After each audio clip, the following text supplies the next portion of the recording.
Good morning mga katawa ko. Ngayong araw na ito ay pupunta kami ngayon sa Santo Tomas, Batangas. Maraming salamat, Direk Ronnie, no?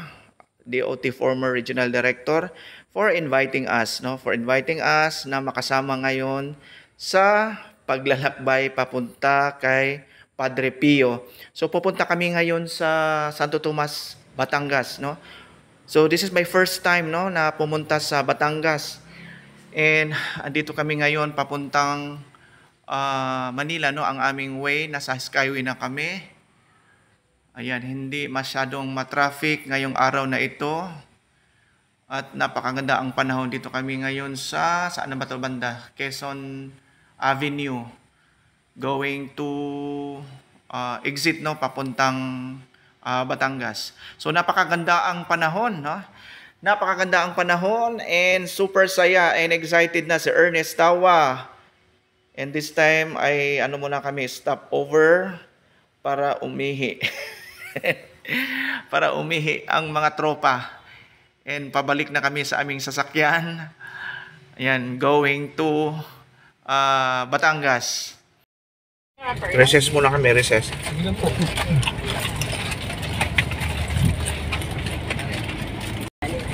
Sige.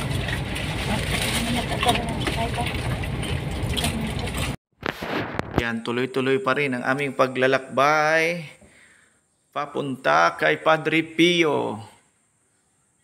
So, andito na kami bandang Laguna, no? Andito na kami bandang Laguna.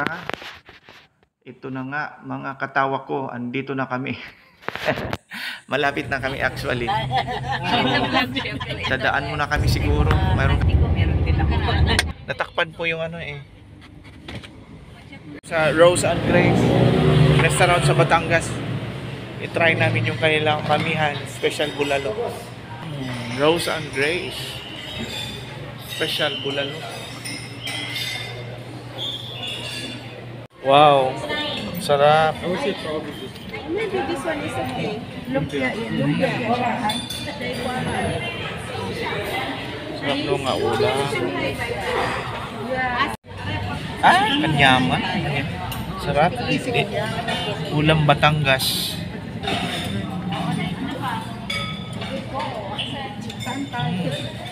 Sa mahaba. Okay na po. Drinks niyo po. Anong drinks niyo? Hindi, ako okay na. Water. Pinakakanin. Ano lang naman tawag? Hindi na. Ang kakain. Sayang na rin ang card. Yaman.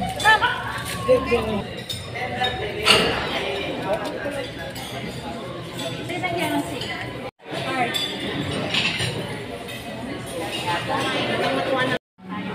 Sarap naman ito.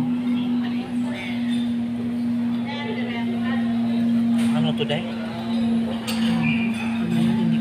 Ate, ano to? Crispy tajam. Sarap naman ang mga ulam dito. Ay, ini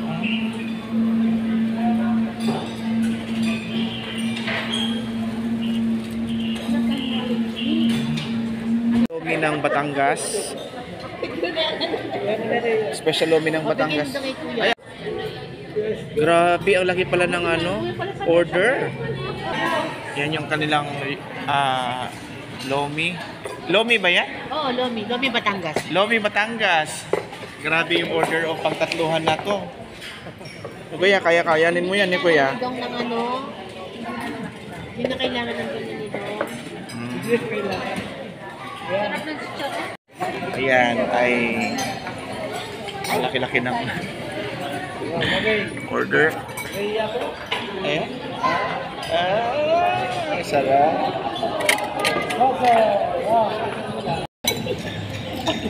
Yan may sa kanya mga So, andito na kami sa Batangas. Yan, medyo umulan po ang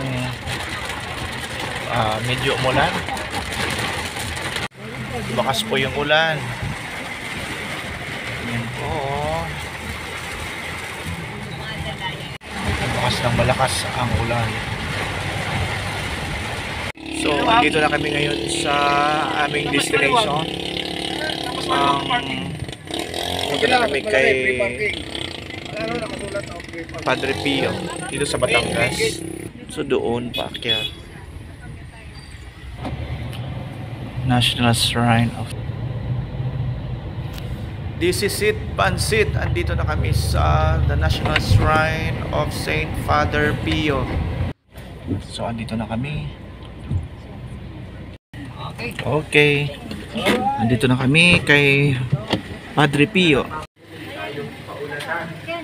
Ay, sir. Ay, dito magpayong pero.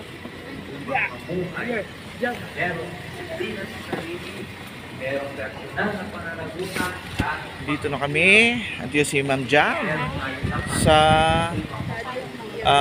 si Padre Pio Shrine. Padre Pio Shrine. Dito, dito. Andito na kami.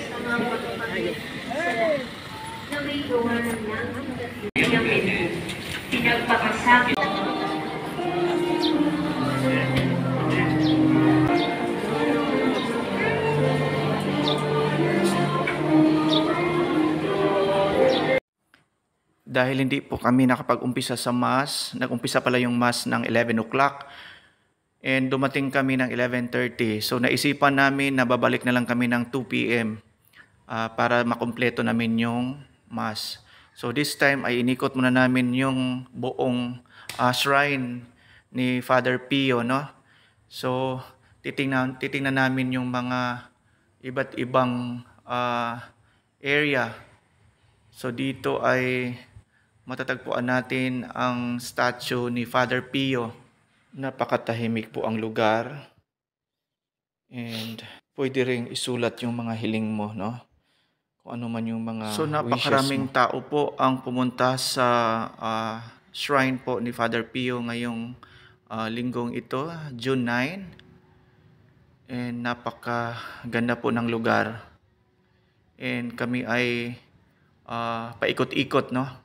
Paikot-ikot kami at sinulit namin ang pagpunta rito. Dito naman sa area na ito ay mayroon silang Holy Water Sanctuary. Ayan, lahat po mga tao ay mayroong kanya-kanyang dalang mayroon silang kanya-kanyang dalang lalagyan ng holy water. So dito ko po nakikita yung iba ay kumukuha ng holy water and then pinapahid po sa kanilang mga katawan.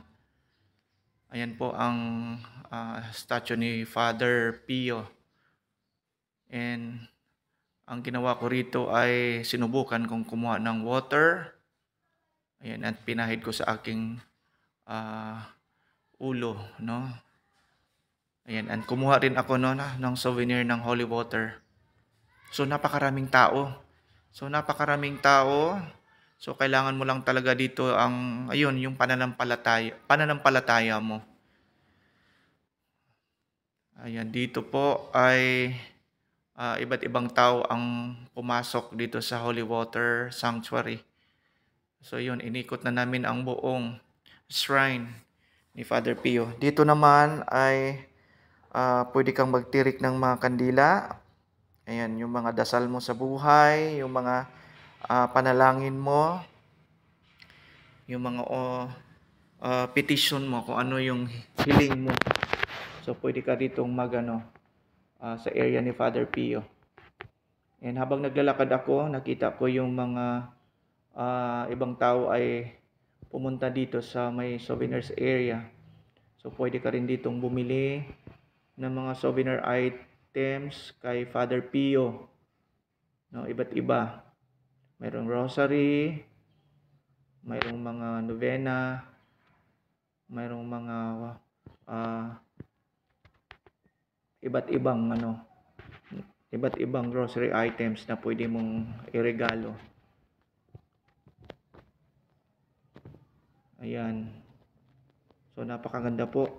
Napakaganda, napakarami ang pwede mong pagpilian.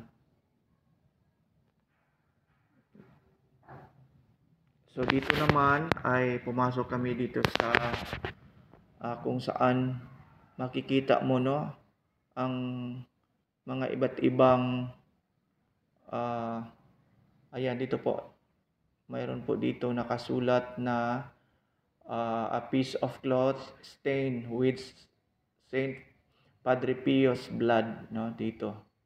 So napakatahimik po ang lugar. Napaka-solemn po. Ayan dito naman ay dito daw ay makikita ang ayan, meron ding stain ng blood ni Father Pio. Cloth stain. Stain of blood. Ito po si Father Pio. Ang kanyang mga memorabilia. Dito naman ay makikita mo ang buong area. So inikot po namin ang area, napakatahimik. And dito sa area na to ay makikita mo ang sutana na sinuot ni Father Pio noon. Ayan. So pagkatapos naming pumunta sa loob ay pabalik na kami. Ayan, pabalik na kami sa Divine Mercy Sanctuary para mag-attend na ng Mass dahil magto-2 o'clock Kaya na mga naman. kapatid, sa pagpapatuloy ng ating pagdiriwang, hilingin natin sa Diyos ang biyayang maging matatag, maging matapat na Kristiyano sa kabila ng pag-uusig ng mundo. Ang kailangan lang nating pagsilbihan ay ang Diyos, hindi ang ibang tao. Pauwi na kami. Ay, kakain pa pala. Ito ba? Hello po. Oo. We're here. Mission accomplished. Ayan. Natapos na ang mission. Grabe. Ilang hours din. Malagad na lang kasi nga kaya din. Ayan. Although kaya din na ako eh. Papunta na kami sa ano? Bulaluhan. Bulaluhan. Okay. Okay lang kayo mga kapatid? Nakita niyo. Ay, sorry. So, dito kami sa Lutong Bahay, RSM. Mga pagkain. Sarap.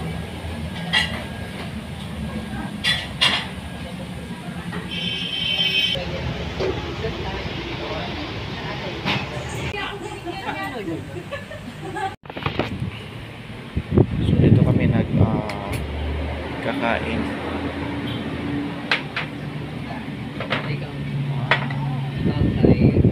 Sarap naman.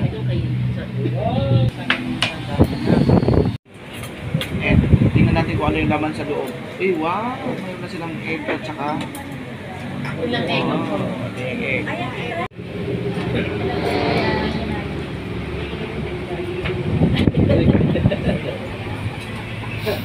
And wow, busog much. And thanks God, nakauwi kami mga bandang 8 o'clock or 8:30 na ng gabi. So ang sarap ng feeling nakapunta rito sa shrine ni Father Pio.